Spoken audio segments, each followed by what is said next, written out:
Fishing. So, I was cleaning out the boat and I was thinking about something my brother-in-law, DJ, said to me. Actually, he said it to his sister. And so DJ's a race car guy. And DJ said, if you remember the movie Days of Thunder, the Tom Cruise movie, where Tom Cruise is a great driver, but he has no idea what's going on with the car, and he and Robert Duvall, who's his pit boss or whatever, the team boss, they keep talking, and finally he says, Tom Cruise's character says to Robert Duvall, he goes, you know, when you talk about that car being loose or being tight or blah, blah, blah, and he says, I have no idea what you're talking about. And he said, so my brother-in-law, DJ, told his sister, so he said, that's how I feel when I watch Ken's videos.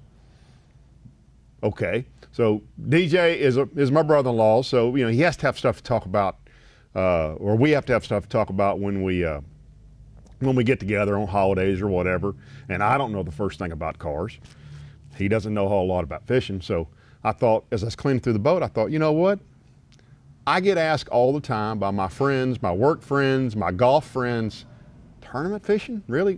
What are you doing? So I thought I would put together a video sort of walking you through tournament fishing, walking through some of the terminology. If you happen to bounce, you know, if you're really bored on a Sunday morning and you happen to be watching a fishing show or a tournament show, I would give you some definitions to help you figure this out.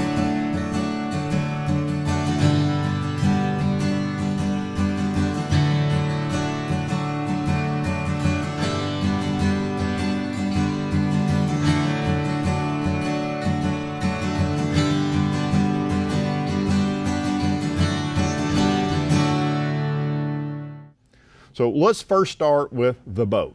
Yes, it is a bass boat. This is a bass boat. This is a Ranger bass boat, in my opinion, the best bass boat made. This is a very large Mercury 250 horsepower, 4-stroke V8.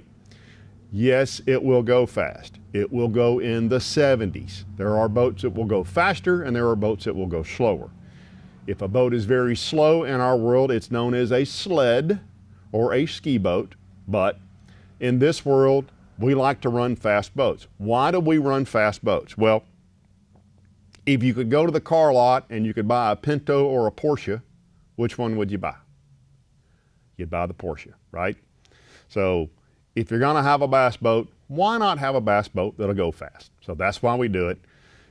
Yes, there's a little bit of racing. So remember, bass fishermen are to a large degree rednecks. Now, I personally, mine is a recessive redneck gene. Now, the way I know that is I like bass fishing, but I don't like NASCAR. So I'm not fully redneck.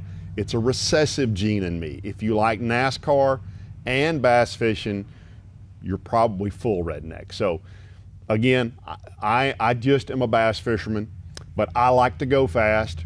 And I'll tell you some of the problems, and there was a good commercial a few years ago. Guys who really like NASCAR and drive bass boats have a hard time turning right. They want to just keep turning left. So I think that probably helps me in my fishing.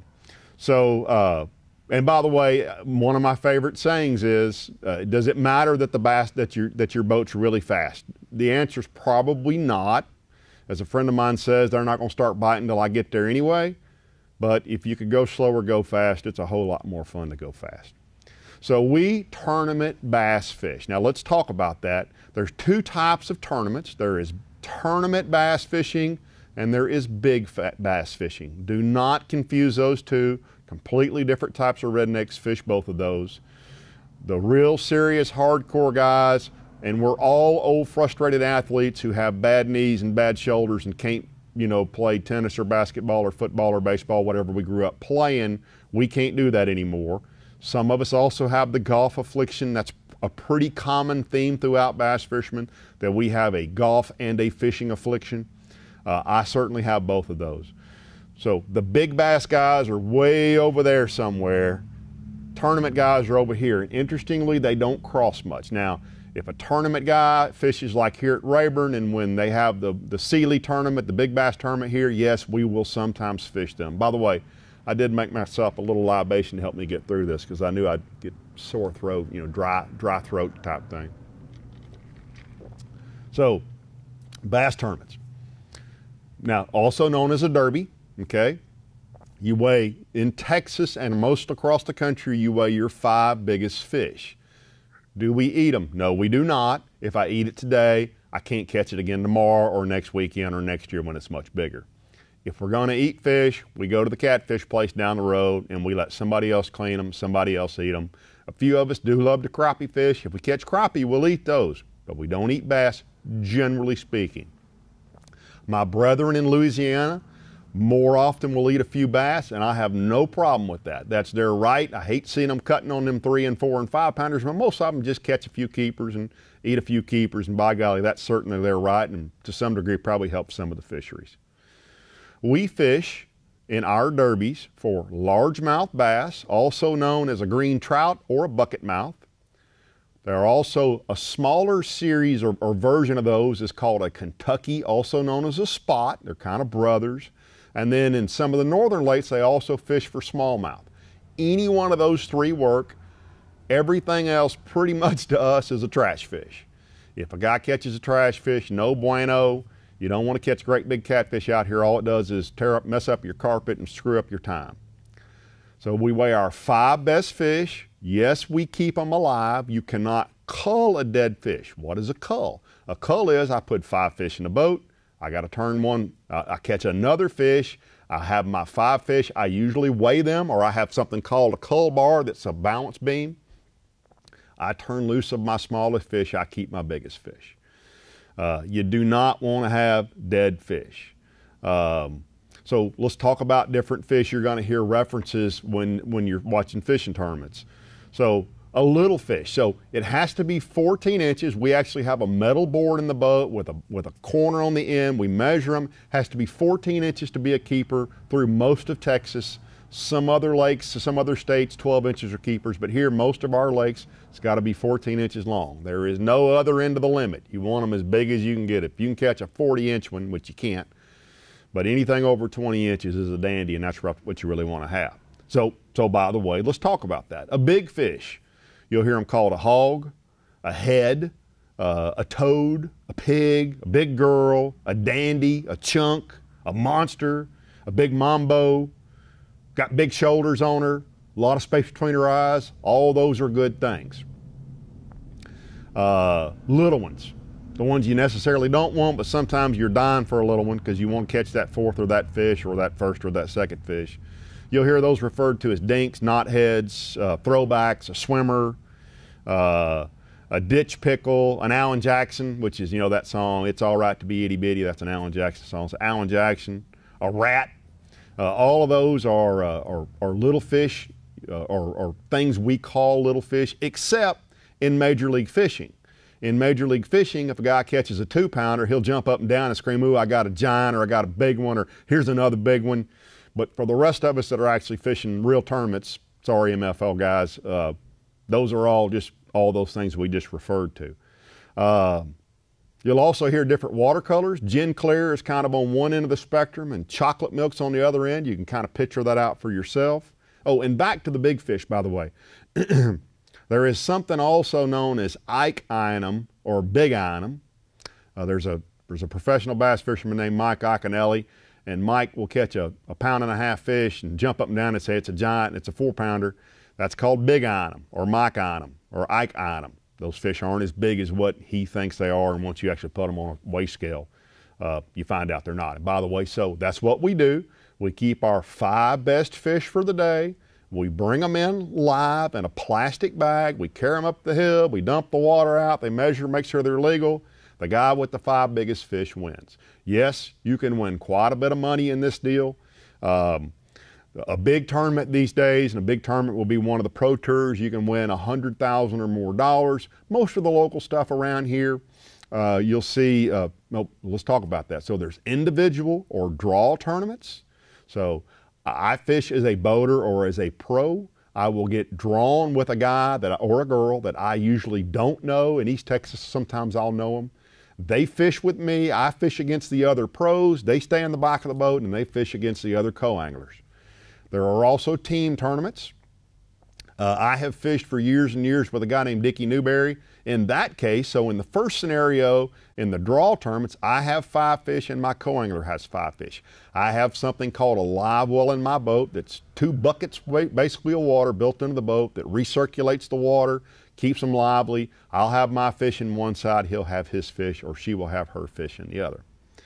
There is, in a team tournament, you still have 5 fish. So again, Dickie and I fished together for years. It is very much like a marriage. There are days you love each other and days you less love each other, but it's really hard to find a team partner that you can get along with, that you don't get on each other's nerves, that you trust each other implicitly. So you will find in our world that once a guy settles on a team partner, they will usually fish together basically until one or both of them die. So it's a little bit like a marriage. All right, what else do we want to talk about?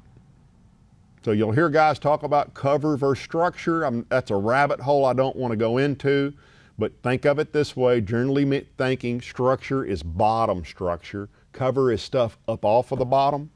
So for example, a tree laying on its side into the water is known as a laydown. That would be a type of cover. In East Texas, we fish, there's grass in the water, there's hydrilla and milfoil and duckweed and lily pads. All of those are different types of cover. And then there's this time of year with the water up real high, we're also fishing in the bushes. Let's see, what else we talk about? Different types of bites. So if you flip in let's say you flip in a bush and a fish pulls your bait down off your hook, you'll hear us refer to that as they pull down my skirt or a short strike.